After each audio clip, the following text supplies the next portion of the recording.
ትግራይ ክልል ከበባ ውስጥ ነው በሚል ሐሰተኛ ትርክት ከፌደራል መንግስት ጋር ሰሜን ዕዝን በማጥቃት ወደ ጦርነት የገባው አሸባሪው ትህነግ አሁንም ከጦርነት ውጪ ህልውና የለኝም ማለቱን ተያይዞታል። ይህ የሽብር ቡድን ድርጊት ታዲያ የትግራይ ህዝብን ብቻ ሳይሆን ለአጎራባች ክልሎችና ለጎረቤት ሀገራትም ብሎም ለመላው ኢትዮጵያዊ ሳይቀር መዘዙ ተርፏል። ቡድኑ ከኢትዮጵያ አልፎ ምስራቅ አፍሪካ ቀጠናን ለማተራመስም አርፎ የማያድር መሆኑን በተደጋጋሚ በሚያደርገው ትንኮሳ አሳይቷል።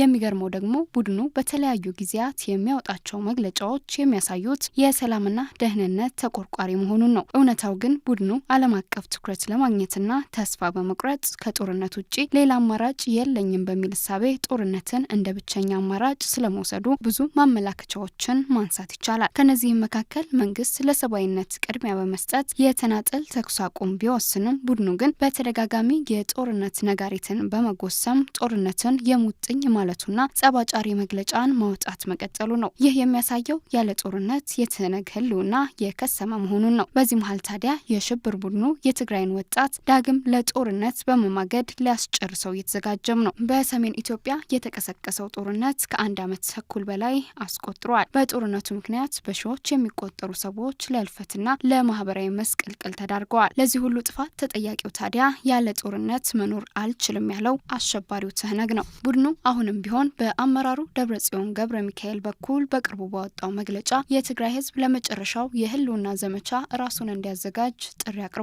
የሚገርመው ደግሞ ቡድኑ ለፕሮፓጋንዳውና ለራሱ ጥቅም ማስፈጸሚያ ሲል የትግራይን ህዝብ ለጦርነት ማስገደዱ ነው። ከሰሞኑ ቡድኑ ልጆቻችንን ለጦርነት አንማግድም ያሉ ወላጆችን እያደነ ለእስር እየዳረገ መሆኑንም ሰምተናል። ቡድኑ ከቤተሰብ ቢያንስ አንድ ሰው ለውትድርና ማዝመት ወይም ማዋጣት አለበት በሚል የትግራይ ህዝብን ሰቆቃ ውስጥ ከከተተም ሰነባብቷል። ይህም የትግራይ ህዝብ ትርፍ ለሌለው ጦርነት ልጁን መማገድ እንደበቃው የሚያሳይ ነው። የሽብር ቡድኑ አልተውህ አለው እንጂ ከ1 ዓመት ተኩል በላይ የዘለቀው ጦርነት ከፍተኛ ሰብአዊና ቁሳዊ ኪሳራ አስከትሏል።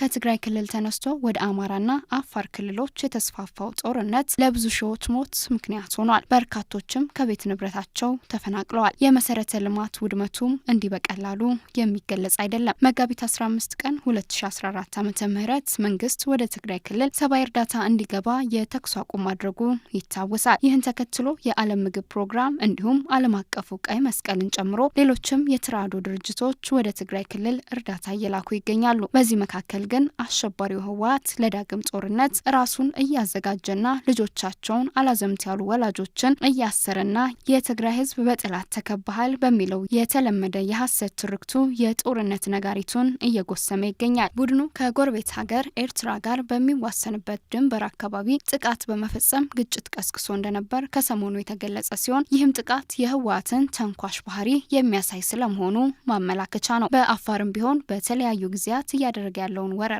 ያላቆመው የሽብር ቡድኑ በተለያዩ ጊዜያት በክልሉ ጥቃቶችን ፈጽሞ ንጹሃንን ገድሏል፣ ንብረት አውድሟል፣ በርካቶችንም ከቤት ንብረታቸው አፈናቅሏል። በጦርነቱ ጅማሬ ወቅትም የአሸባሪው ህወሓት ቡድን ተደጋጋሚ የሮኬት ጥቃቶችን በኤርትራ ላይም ይፈጽም የነበረ ሲሆን ይህም የህወሓት ጸባጫሪነትን ፍንትው አድርጎ የሚያስረዳ ማስረጃ ነው። ቡድኑ ታዲያ ጦርነትን የሙጥኝ ካለባቸው ጉዳዮች መካከል በኃይል ይገባኛል የሚላቸውን ቦታዎች ለማስመለስ፣ የስልጣን ዘመኑን ለማራዘም፣ የታላቋን ትግራይ ምስረታ እውን ማድረግ፣ ይህ ካልተሳካለትም ትግራይን ራስ ገዝ በማድረግ እንዳሻው ዓለም አቀፍ ግንኙነቶችን ለማካሄድ በሚልና ሌሎች ምክንያቶችን ማንሳት ይቻላል። ከሰሞኑም ደብረጽዮን ገብረ ሚካኤል 10ኛው የሶማሊያ ፕሬዝዳንት ሆነው ለተመረጡት ሐሰን ሼክ መሐመድ የእንኳን ደስ አሎት መልእክት ማስተላለፋቸው አይዘነጋም። ይህም ህጉ ከሚፈቅደው ውጪ ከጎረቤት ሀገራት ጋር ግንኙነትን እንዳሻው ማድረግን መፈለጉን ማሳያ ነው። መንግስት ትግራይ አብ 10 ፕሬዝዳንታዊ መረጻ ሶማሊያ ንኻልኣይ ጊዜ ንስተመረጹ ፕሬዝዳንት ሐሰን ሼክ መሐመድ እንኳን ደስ በለኩም ክብል መልእክቱ አመሐላሊፉ።